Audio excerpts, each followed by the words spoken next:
salam sejahtera bagi kita semua. Sebelumnya, di sini saya akan mempresentasikan materi pada hari ini, yaitu sistem administrasi negara serta landasan penyelenggaraannya.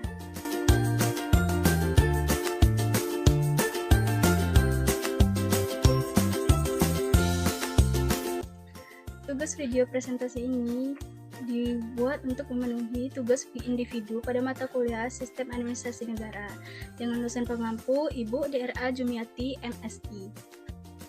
Sebelumnya, perkenalkan nama saya, Cires Dian Veronica Zaluku, dengan NIM 21042124, dengan jurusan Ilmu Administrasi Negara, Fakultas Ilmu Sosial, Universitas Negeri Padang. Nah, sebelum untuk mengetahui apa itu peran administrasi negara, mari kita ulang kembali apa itu administrasi negara. Nah, teman-teman, administrasi negara merupakan suatu pengaturan kebijakan yang dilakukan oleh pemerintah atau aparatur negara supaya tujuan negara bisa tercapai dengan efektif dan efisien. Administrasi negara juga didefinisikan sebagai suatu sistem yang dibuat sedemikian rupa untuk bertujuan mengatur proses pengelolaan organisasi masyarakat sehingga bisa berjalan dengan baik dan benar. Jika suatu negara menganut demokrasi, maka administrasi negara berfungsi untuk mencapai tujuan negara sesuai dengan keinginan rakyatnya dan sesuai yang diamanatkan oleh konstitusi. Beberapa keinginan umum yang ditetapkan oleh rakyat sebagai warga negara, diantaranya adalah keamanan, kesejahteraan, ketertiban, dan keadilan. Dengan terwujudnya keinginan warga negara tersebut, maka kehidupan masyarakat akan menjadi lebih baik, aman, dan tentram. Dengan demikian, peran para pelaksana administrasi negara, yakni untuk memberikan pelayanan yang baik kepada kepentingan masyarakat, supaya tujuan administrasi negara itu bisa tercapai dengan baik dan benar sesuai dengan prosedurnya. Nah, selanjutnya kita akan membahas apa saja peran administrasi negara di Indonesia. Yang pertama itu ada sebagai stabilitator. Peranan pertama administrasi negara adalah sebagai stabilitator masyarakat, karena keinginan dan kebutuhan manusia tidak mungkin sama. Peranan tersebut sebagaimana telah dikemukakan terdahulu, berdasarkan kebijakan yang telah ditetapkan hukum, administrasi negara harus mampu menyerap dan menyesuaikannya dengan aspirasi masyarakat. Dalam menjalankan peranan sebagai stabilitator itu, administrasi negara harus berusaha menyeimbangkan aspirasi yang berbeda-beda. Di samping itu, mungkin pula bertentangan antara yang satu dengan yang lain. Dengan demikian, berarti tidak semua aspirasi masyarakat akan terpenuhi dengan baik. Namun, harus dihasilkan kebijakan-kebijakan publik atau kebijakan umum yang mampu menciptakan stabilitas masyarakat. Nah, yang kedua, peranan administrasi negara yaitu mengatur, mengarahkan, dan mempercepat perubahan sosial. Sesuai yang diinginkan oleh rakyat atau bangsa masing-masing, perubahan sosial yang direncanakan disebut dengan pembangunan, untuk mewujudkan suatu kondisi tertentu bagi rakyat atau bangsa di masa depan. Nah, yang ketiga, peranan administrasi negara yaitu sebagai pelaksana dan sekaligus mengkoordinasikannya, agar seluruh kegiatan termasuk yang dilaksanakan oleh masyarakat terarah pada tujuannya berupa perubahan sosial yang diinginkan tersebut.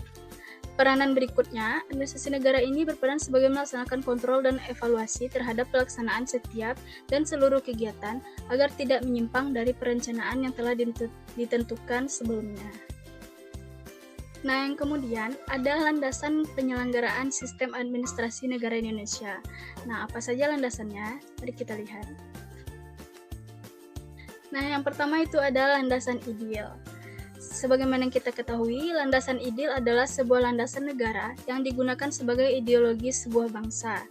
Negara Indonesia memiliki landasan ideal yang berupa Pancasila, terutama pada sila kedua Pancasila yang berbunyi kemanusiaan yang adil dan beradab.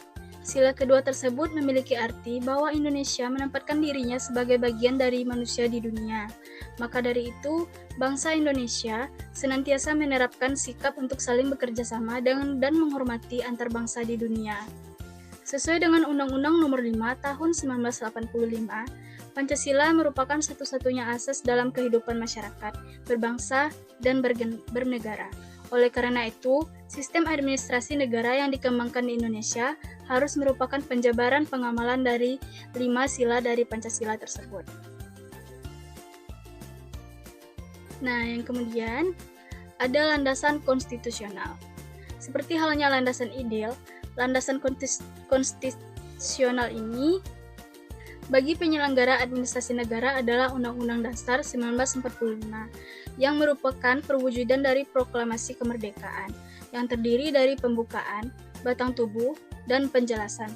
Pembukaan Undang-Undang Dasar 1945 selain merupakan penuangan jiwa proklamasi kemerdekaan, juga mengandung cita-cita dari proklamator kemerdekaan itu sendiri dan memuat Pancasila sebagai dasar negara.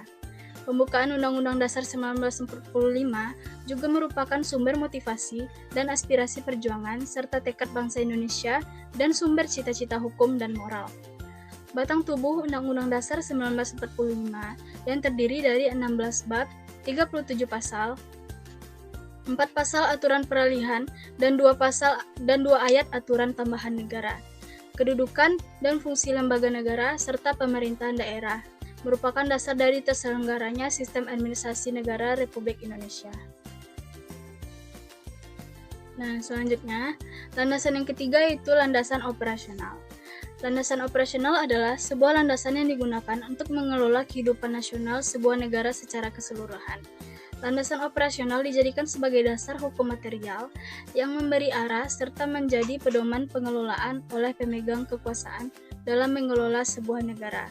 Landasan operasional biasanya berupa landasan pelaksanaan dari sebuah konstitusi dan landasan ideal yang telah disebutkan tadi. Landasan operasional di Indonesia bisa berupa aturan pemerintah dan peraturan perundang-undangan yang berdasarkan wawasan Nusantara. Nah, wawasan Nusantara adalah pandangan bangsa Indonesia yang dalam lingkup kepentingan nasional yang berlandaskan Pancasila dan Undang-Undang 1945 tentang diri dan lingkungannya serta tanah airnya sebagai negara kepulauan. Dalam kemajemukan Indonesia, wawasan Nusantara diharapkan dapat menjadi pegangan operasional dan latar belakang sikap pola pikir dan tingkah laku serta penyelenggaraan negara dalam mewujudkan cita-cita bangsa. Landasan operasional sistem administrasi negara adalah garis-garis besar haluan negara atau GBHN, yang merupakan haluan negara dalam garis-garis besar sebagai pernyataan kehendak rakyat yang ditetapkan oleh MPR. Pola umum pembangunan nasional yaitu merupakan rangkaian program-program pembangunan yang menyeluruh, terarah, dan terpadu yang berlangsung secara terus-menerus. Rangkaian program-program pembangunan yang terus-menerus dimaksudkan untuk mewujudkan tujuan nasional seperti dimaksud dalam pembukaan Undang-Undang Dasar tahun 1945. Maksud ditetapkannya GBHN tadi adalah untuk memberikan arahan bagi perjuangan negara dan rakyat Indonesia yang sedang membangun agar dapat diwujudkannya keadaan yang diinginkan dalam waktu 5 tahun berikutnya dan jangka waktu yang panjang sehingga dapat terwujud dalam waktu yang bertahap. Nah, berbagai landasan sistem administrasi negara sebagaimana yang telah dijelaskan tadi merupakan pedoman dan dasar dalam penyelenggaraan administrasi negara di Indonesia, terutama dalam rangka perumusan kebijakan, penyusunan rencana dan pemrograman pembangunan. Pada saat ini, kita sudah tidak mengenal lagi GBHN, akan tetapi lebih merekonstruksi kepada dokumen perencanaan. Nah, dokumen perencanaan tersebut terbagi lagi menjadi 3, yakni antara lain, yang pertama yaitu rencana pembangunan jangka panjang, yang kedua rencana pembangunan jangka menengah, dan yang ketiga rencana kerja pemerintah. Nah, sekian penyampaian materi dari saya tentang peran administrasi negara serta landasan penyelenggaraannya di negara Indonesia. Harapan saya, semoga video presentasi ini bisa menjadi acuan atau menambah wawasan bagi kita semua yang telah menyaksikannya. Terima kasih atas kesempatan dan waktunya. Saya undur diri, saya ucapkan terima kasih.